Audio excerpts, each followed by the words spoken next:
Hi all, welcome to another episode of Film Recommendations. Today we're talking about Mary Poppins Returns, and to say that this particular film was a betrayal of its previous incarnation or previous entry into the series is just an understatement. This film is so bad that I literally watched it the same night as watching The Exorcist, and I'd never seen The Exorcist before. But, everyone talked about it. Everyone said, oh, it's the scariest movie ever. And I'm like, yeah, it's scary at certain points. But I don't think that even having seen scenes from it before ruined it for me, because I actually enjoyed The Exorcist just as a drama. Just as a story about a woman who's not very religious dealing with something completely supernatural and having all of the doctors completely baffled. I loved it. I thought that it was a really interesting, thought-provoking piece. And I can tell you right now, just in summary, that I thought the climax was brilliant. This young priest is left to be the one to fight off this demon that's taken possession of this little girl.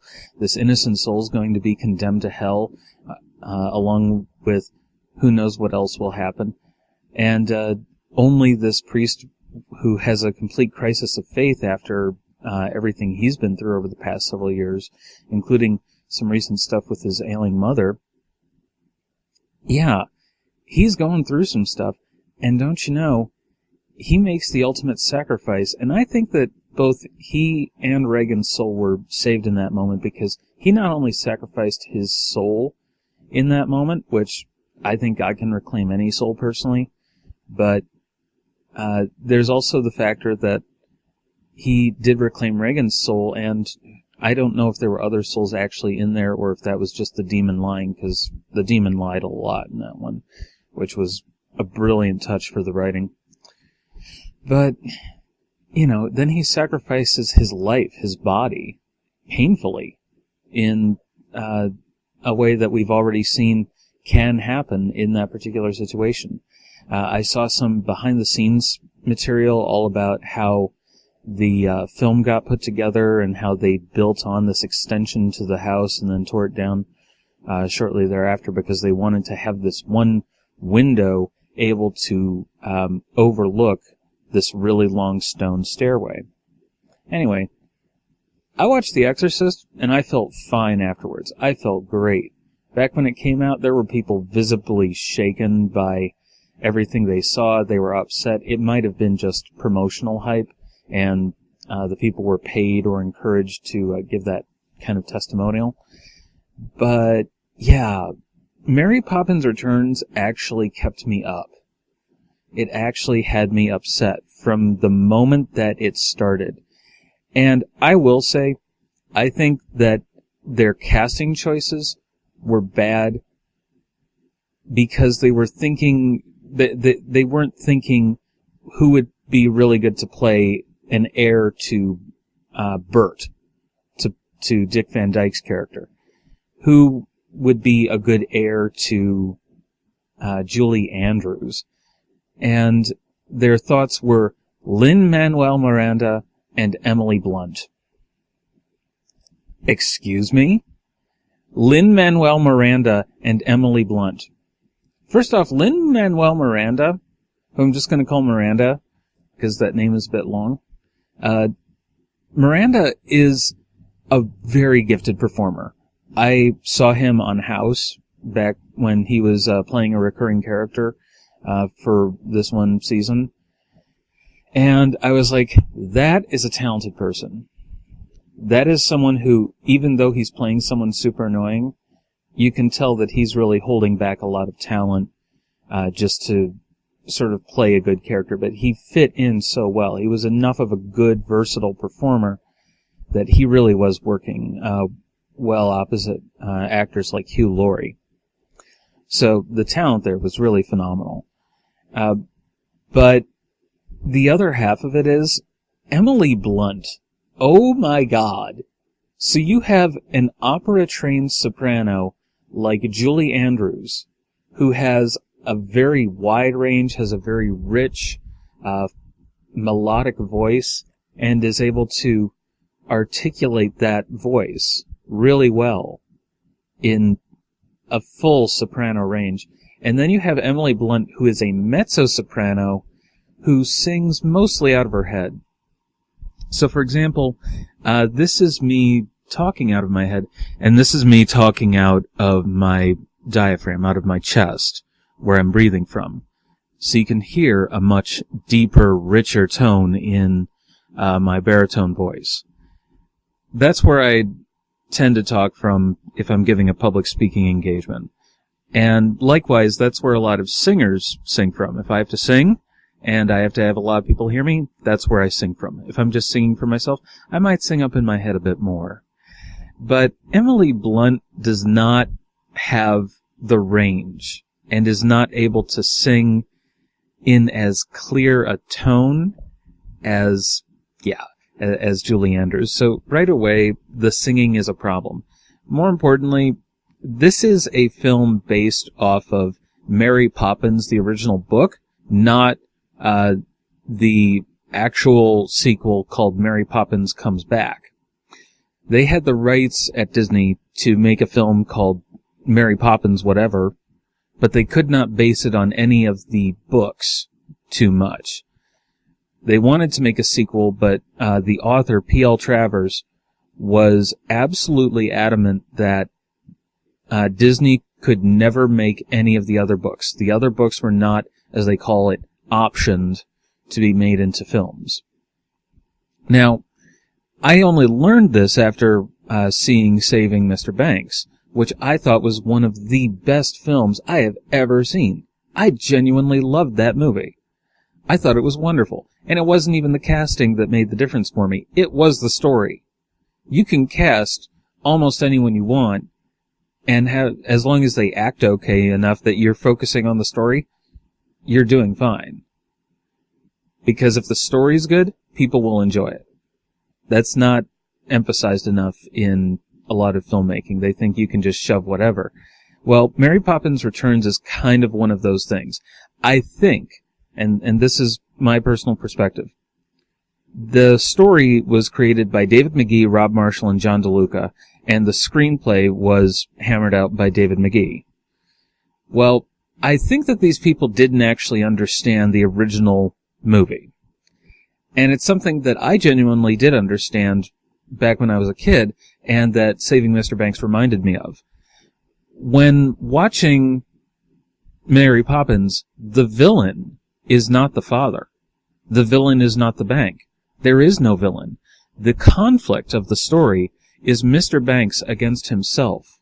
Mr. Banks wants to be a good father, but he also focuses on how to be a proper English gentleman, how to be properly British, and, make the most of his life.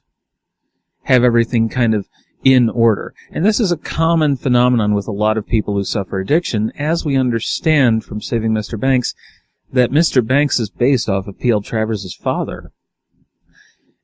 And that this is an intensely personal story when it comes to who Mary Poppins is. That it seems to be based off of an aunt who came to stay with them to help keep the house in order, get their lives together, because the father suffered from alcoholism. And a lot of people who have substance abuse issues want to maintain this facade of being normal. Not just being normal, but being the most normal. Being the most well put together so that nobody suspects that they're falling apart inside. And that's a scary proposition when you really think about it, isn't it? So a lot of the film is dealing with this internal conflict. And Mr. Banks is like, well, I need to focus on the home and, or on work and not on the home. That's what, my wife is for, but she's a suffragette. She's trying to get votes for women. Okay, well, then we need a nanny to watch after these kids because we can't ask the housekeeping staff and the cook to do this. So we need to, manage this a little bit better. So we'll get a nanny, or if they really wanted to get technical, it seems more like Mary Poppins is a bit of an au pair, but that's neither here nor there. So there were sequel books, several in fact, from Mary Poppins. Travers never stopped writing as the series once the first book really was popular. They talk about in Saving Mr. Banks that she had a block, and now that the movie's out, she's writing Mary Poppins in the Kitchen. Well, that actually, I think, if I remember correctly, came out before the Disney film, but it's one of those things where, yeah, they're fudging the facts a little bit, but the important thing to take away is a heck of a lot more. When we actually look at the Mary Poppins series of books, we actually understand, there's actually this series of books where a lot of different things happen. And I actually looked at a summary of what Mary Poppins Comes Back was about, and watched Mary Poppins Returns. They weren't able to use the title Mary Poppins Comes Back, but they try and borrow certain small elements from Mary Poppins Comes Back. They have, in the book, it's about Jane and Michael still as children. You know, it's only been so much time, but you're still focusing on Jane and Michael as children. In Mary Poppins Returns, Jane and Michael have grown up. That's it. That's all there is to it. And it's like the 30s or something. So it's like the Depression. So, yeah. This film features, for the first time in the Mary Poppins world, an actual villain. And it's played by Colin Firth. And I like Colin Firth a lot. And for some reason they decided he needed to be the bank executive. Okay, that's fine for casting. You want a lot of good actors in the film. The first film featured the well-known stage actor, Arthur Treacher, who was beloved by many, but never really got a large role. And that remains one of his biggest parts, is in Mary Poppins. But, you know, perfectly amicable guy, fixture of several roles, but he never got a really good part. He always got these little side parts. That was what he was known for. But as it is, cool guy. Colin Firth, by contrast, has always played leading men. Like, I don't think he's ever had a side role, really. Ever since he played Mr. Darcy in Pride and Prejudice, he has just been there, in center stage the entire time. And it's absolutely infuriating that they made this film have to have a villain. It's frustrating because that's the conflict. The conflict isn't Michael, who studied art and loved to paint and then lost his wife, because of course he did, to, car crash canceritis. Yeah. For some reason, Michael's wife isn't there, and Jane comes back, and she's a libertine who has an apartment, and, isn't so gung-ho to marry and all that. And they introduce the character of Jack. And Jack is our Bert for the purposes of the story, but the problem is, he's not good enough.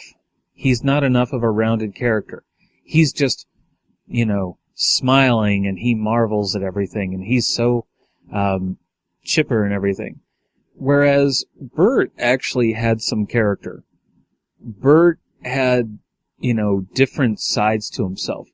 Yes, he was silly and happy and goofy, but he wasn't just, we're gonna make it happen because we can do anything.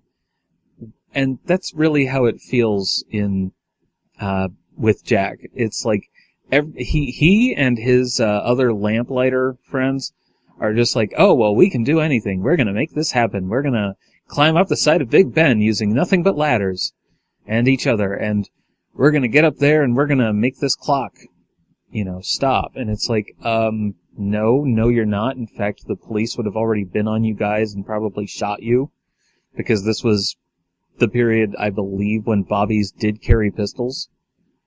Anyway, it's just one of those things. I'm really stunned by how badly they wrote Jack.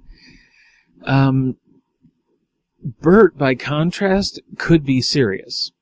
When the children run off on their own from the bank, they run into Bert. And Bert is like, well, hey, it's all right. It's only your old friend Bert. And he even says, oh, well, you shouldn't say that for a minute. Your father loves you. He's actually a sound voice of reason in all of the film. Mary Poppins doesn't say, oh, well, your father really loves you. He might be mean sometimes. He might get cross when you misbehave, but he really does love you. I don't think Mary Poppins says that at all. Mary Poppins tries to comfort them and soothe them with songs and silliness, but here's my other half of it.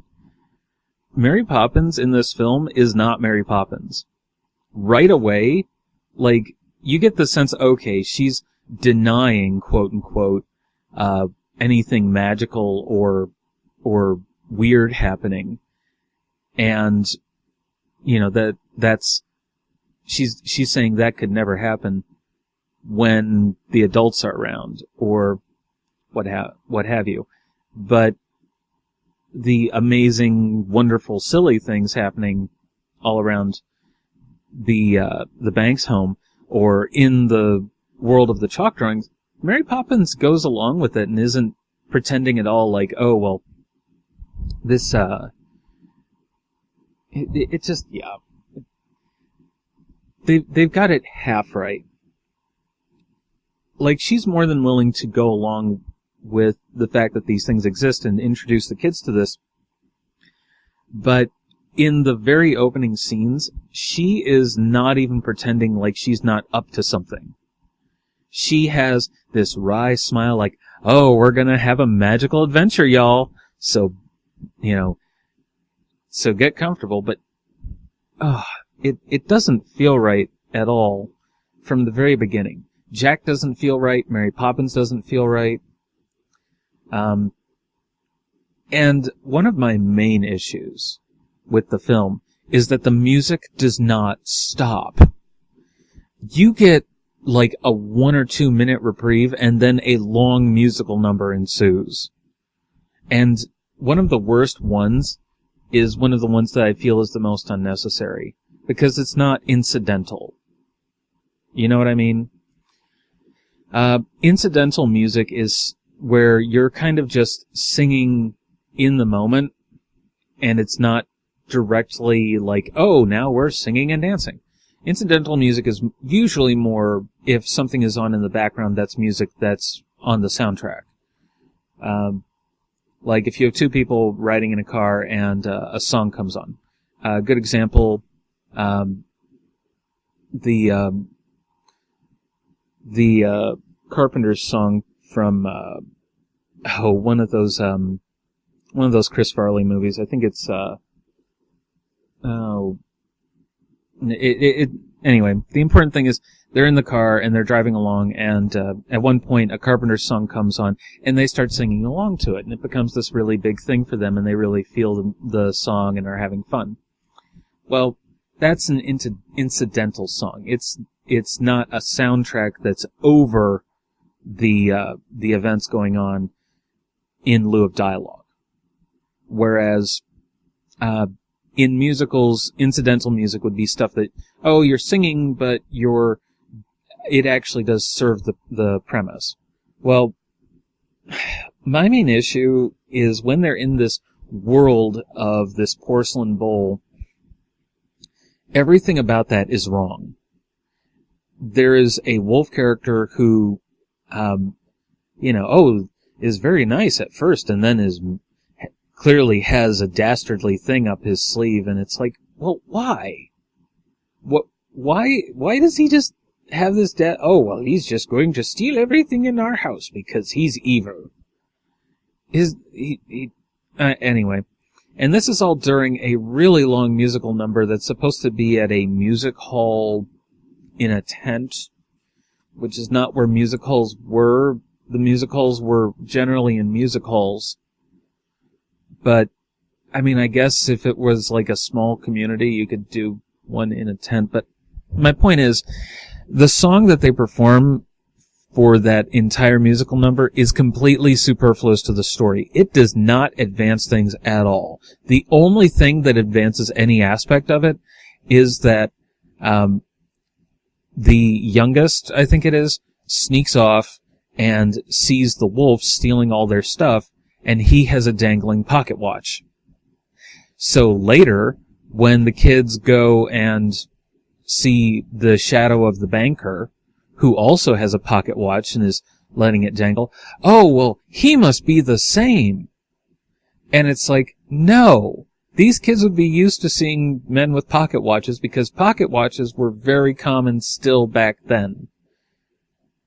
So this does not make sense. And those kids would not jump to that conclusion. And I do not care if it's a movie. My suspension of disbelief was immediately suspended at that point because it's like, no. No kid would think that. Kids are not this stupid.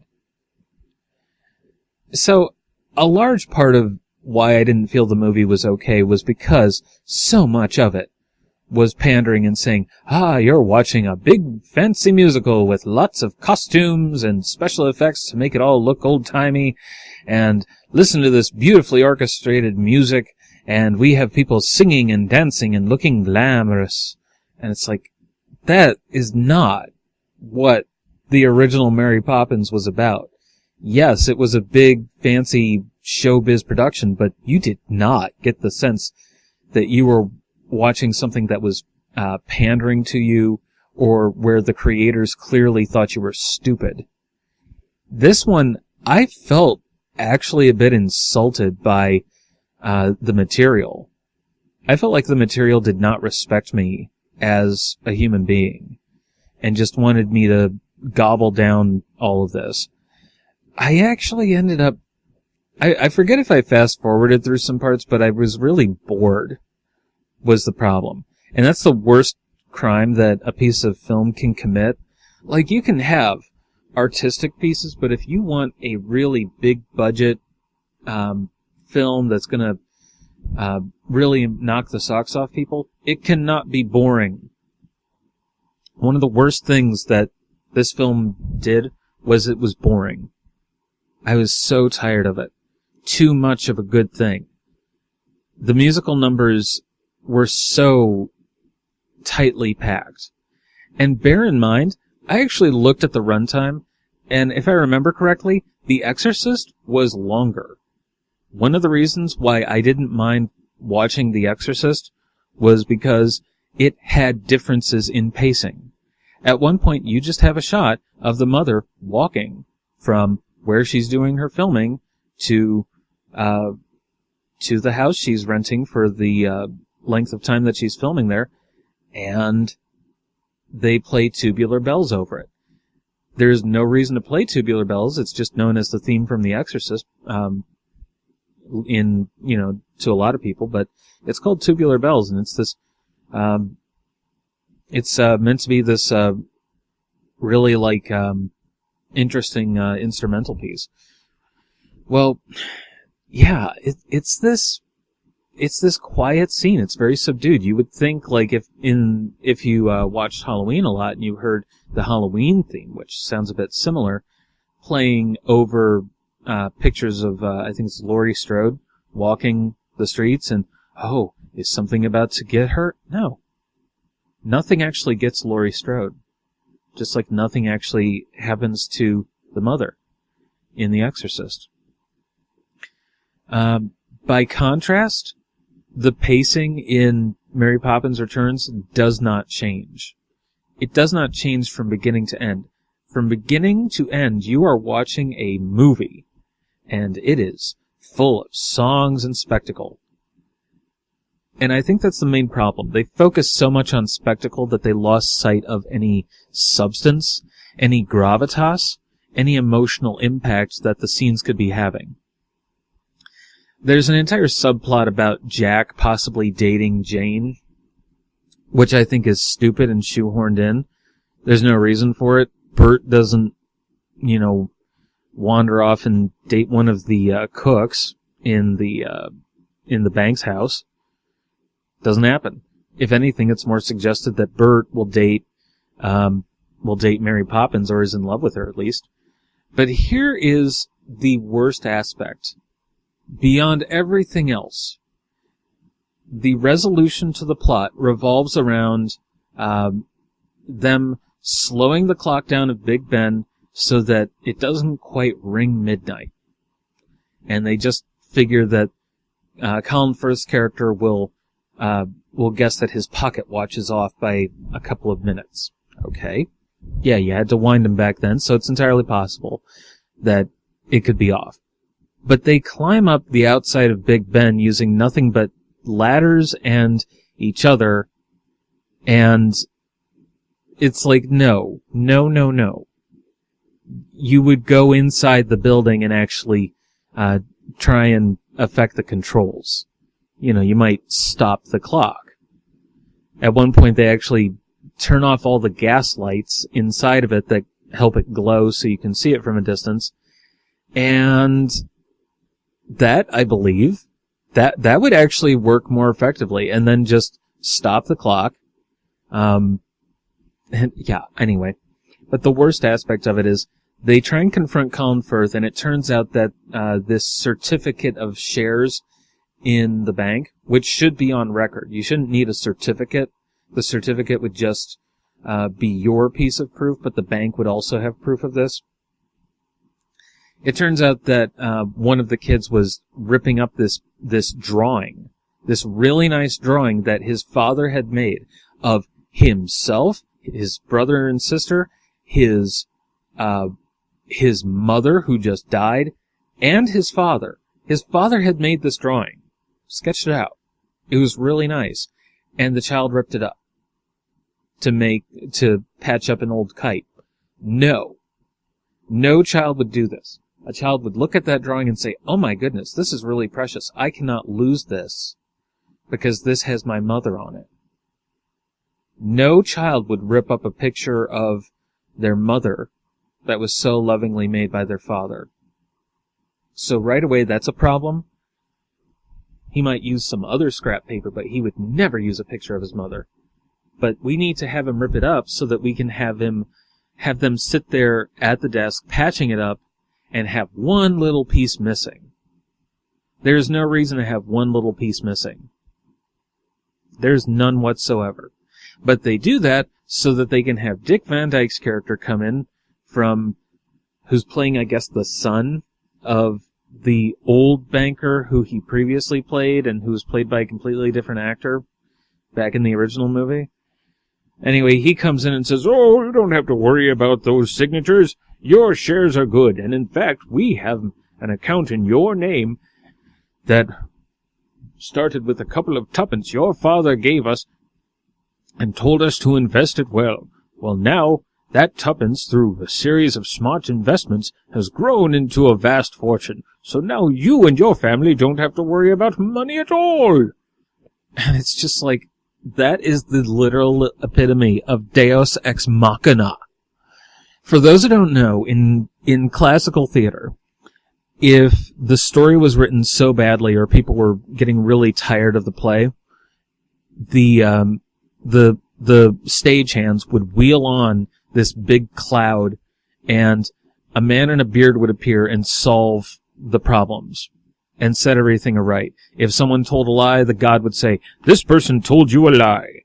If if something was missing, the god would come on and say, it was right here all along. It is the biggest cop-out for writers to just shoehorn in a character that we have never seen throughout the entire film, who just sets everything aright and everything is fixed. At that point, I feel like this was the biggest insult to the audience going. You had non-stop music, no change in tone, no change in pace, just, oh, everything's wacky and delightful and goofy, and I'm going to deny it, but we're going to have magical adventures, children. And then Lin-Manuel Miranda's character is just, oh, I'm so happy, I live the life of a free citizen of England, even though I'm not actually English. I'm actually from Puerto Rico. And therefore, I think at that time Puerto Rico was part of the United States. But point is, it's like, no, we need to actually think about who we're casting and how we're using them and implementing them their best. Because there are other actors that they could have used as the character of Jack, and they could have written Jack completely differently and not have a shoehorned-in love story with him and Jane. Jack was never in the original film, and yet we're supposed to believe that, oh, I used to stand underneath your window and say hello, and I've loved you ever since then. That is called stalking. That is creepy. Even in little kids, that kind of behavior is discouraged, and it is discouraged for a kid to think, oh, well, just because you fancy someone, just because you like them or think they're cute, that is not love, my child. That is not how love works. That's called a squish. That's a crush.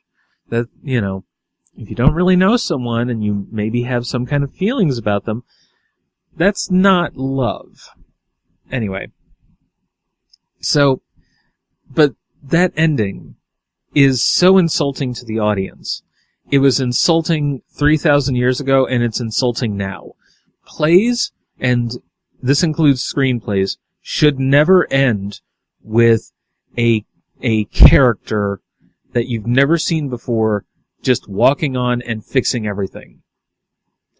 In every Dickens story, he might write that this one character comes on and does everything, but he appropriately put in little clues. You were introduced to this character at, chapter 3, where the one protagonist, when they were a child, was nice to this fugitive who was on the run, and since that time he fled to America and became wealthy, and now he's back and he has been helping you when he saw that you were in trouble, and now he is going to set everything aright.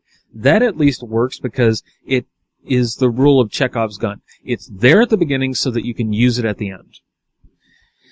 If you never have a character mentioned, or you never have a character previously seen in the franchise, do not use them. And if it's in the context of that story, we have to know that that character is still around. We're told that Bert is still around, but we never see Bert. At one point, they have Angela Lansbury singing in the park, and I think that was originally meant to be Julie Andrews as the balloon lady.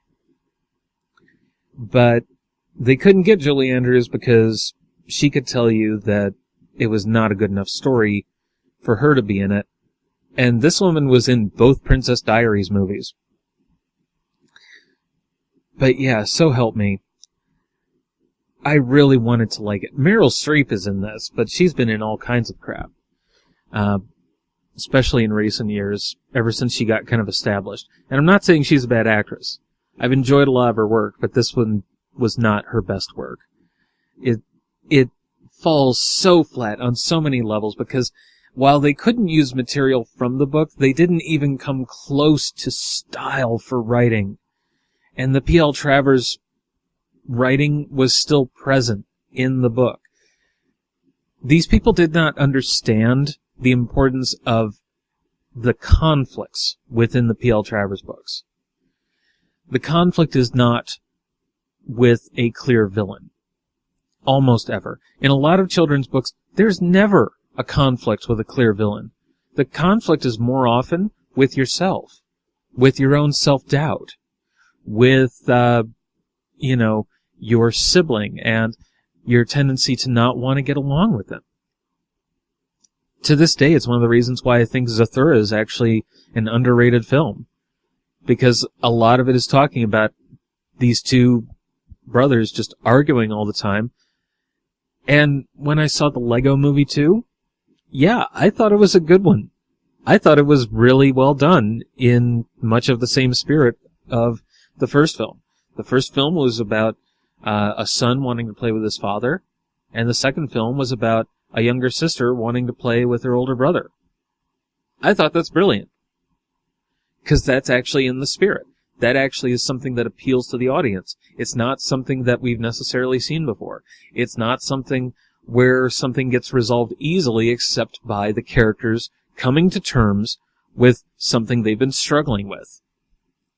That kind of internal conflict is so important for the resolution, and it's great in a character film. It would be different if, like, there was conflict with another kid, because that's something kids grow up with.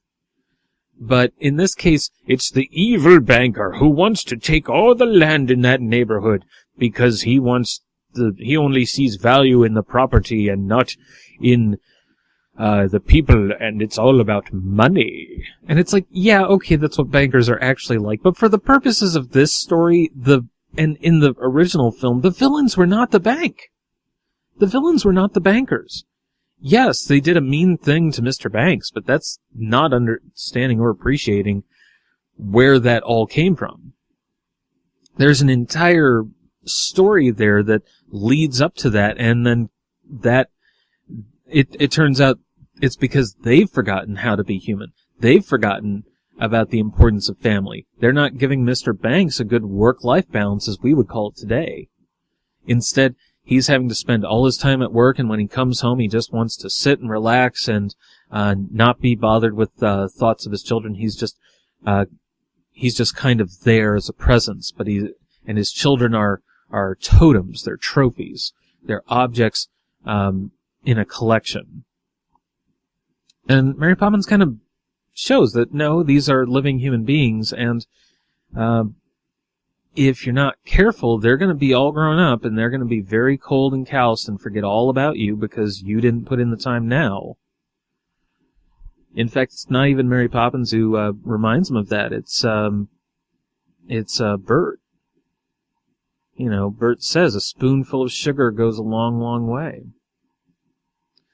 And he's literally talking about just, if you're sweet to your children, it does reward you in the long run. It does come back on you with interest if you're kind to your children, if you love your children. So this one, unfortunately, the writers did not seem to get that. They did not seem to have any love in their hearts for the children or the families who were going to be in the audience. There is no emotional poignancy in this film. It's trying to repeat all the same notes, but nothing in it works. At one point, they have to have this porcelain bowl repaired, so they take it to a repair shop. But it's a repair shop where once a month, everything flips upside down. Is this supposed to be a metaphor for menstrual cycles? Because that's all I'm getting at most. And they're literally just saying, well, you can just try and appreciate the difference in perspective that's happening. And it's like, at that point, we're definitely not talking about menstrual cycles, but just the coincidence of it happening like once in a while seemed to be the issue. As it is, I cannot recommend this film at all. It absolutely betrays the original property. The first film, which I think, if I remember correctly, came out in like 1968. I might be misremembering. It might have been earlier. I think it was earlier. But yeah, the original film is one of the highest grossing films of all time. It is one of the most popular films of all time, to the point that people still watch it today with delight. I taught a personal finance class, and I showed the one song from Mary Poppins where they talk about, oh, this is what happens when you put your money in the bank. It gets invested into all these things, and that's how you get back interest, because these investments pay off. Okay, well, the other aspect to that that's important to note was people enjoyed watching it. I cannot point to a song from Mary Poppins Returns that anybody will ever want to listen to or watch again. There's no Chim Chimney Chiroo. There's no Supercalifragilisticexpialidocious. Yes, I can say that all in one breath. There is no Feed the Birds, Tuppence a Bag, you can play any one of those songs. You can play Step in Time. 4 songs from that film that I can name off the top of my head. I cannot name a single song off the top of my head from Mary Poppins Returns.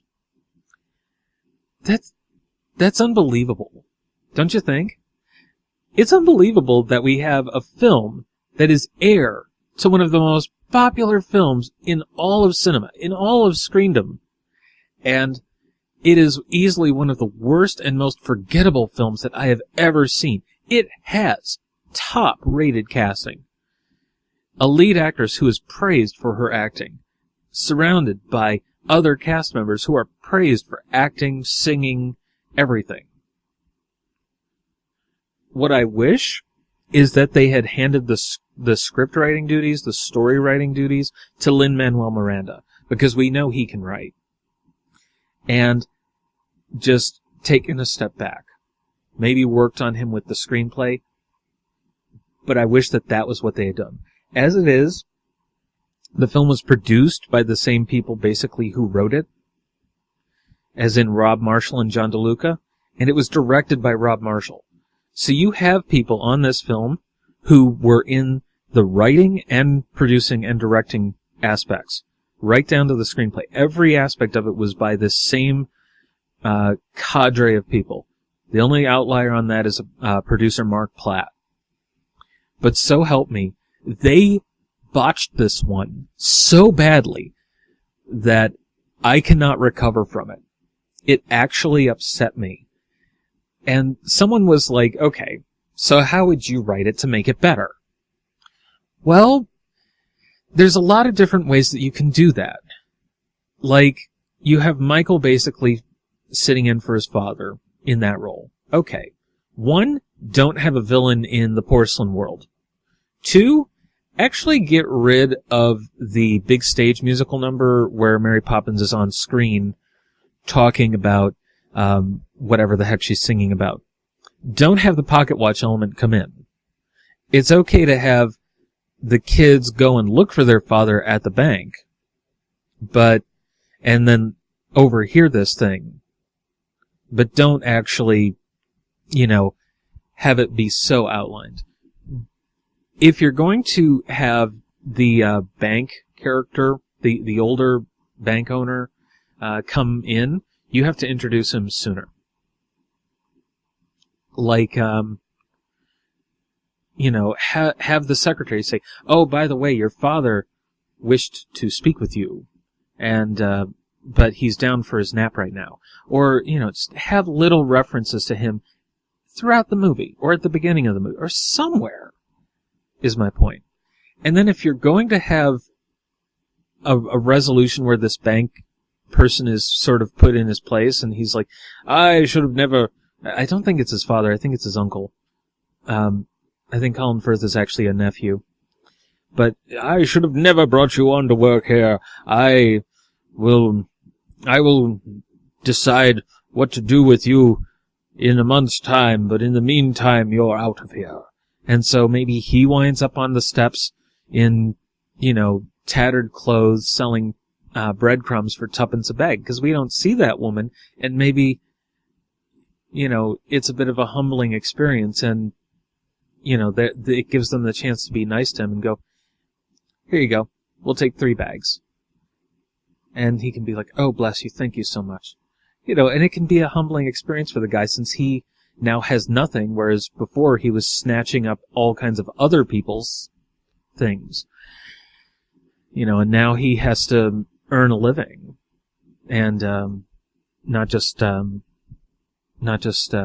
grab whatever he can and have everything just handed to him. So, that's just my perspective. Like I said, don't have a clear villain. It's okay to have like a whole question of like, oh, who's going to own the house? Oh, we needed to borrow a bunch of money, and now we can't pay it back because I'm not earning enough at the bank. That's something a lot of people can understand. And maybe Michael has lost touch with his kids, and so there's interesting conflicts there. But honestly, I think that the premise was flawed a bit. I think that they needed to work on that a bit more, have it be something not as adult. The entire premise of the story is a bit too adult. In the first one, it's, oh, Dad has to go to work, and when he comes home from work, he's tired and doesn't want to play with us. That's something every kid understands. But if you have, oh, well, we owe a bunch of money to the bank, even though I work for the bank, even though we have a bunch of shares in the bank, but we can't prove it, and now we're going to have our house foreclosed on. A lot of younger kids don't understand that, and don't want to understand that. And a lot of parents try to shield their kids from that reality. So you can't just have that be your entire story wrapped around this very adult concept. And if anything, this is where Jane could have come in, because she's obviously independently wealthy enough that she has her own apartment.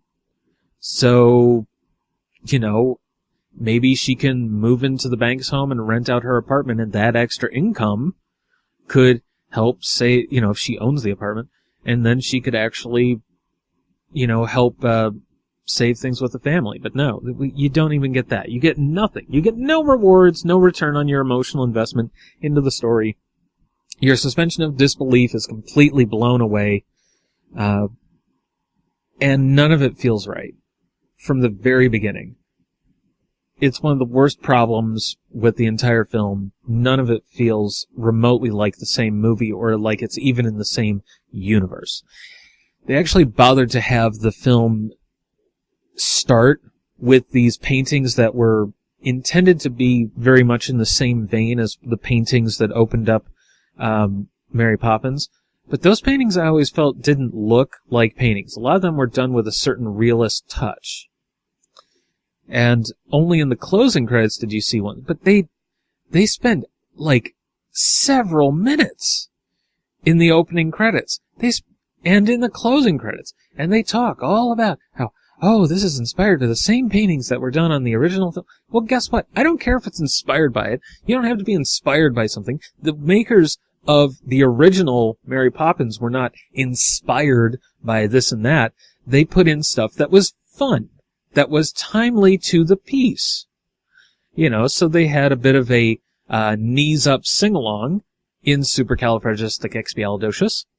I might have fudged that pronunciation a bit. And they had all other kinds of elements built into the story to help you have fun. Step in Time is a knees-up.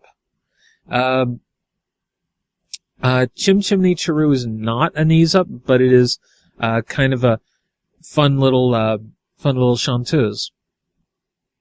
And likewise, Feed the Birds Tuppence a Bag. And then there is, of course, the lullaby that ironically tells you, stay awake, don't close your eyes.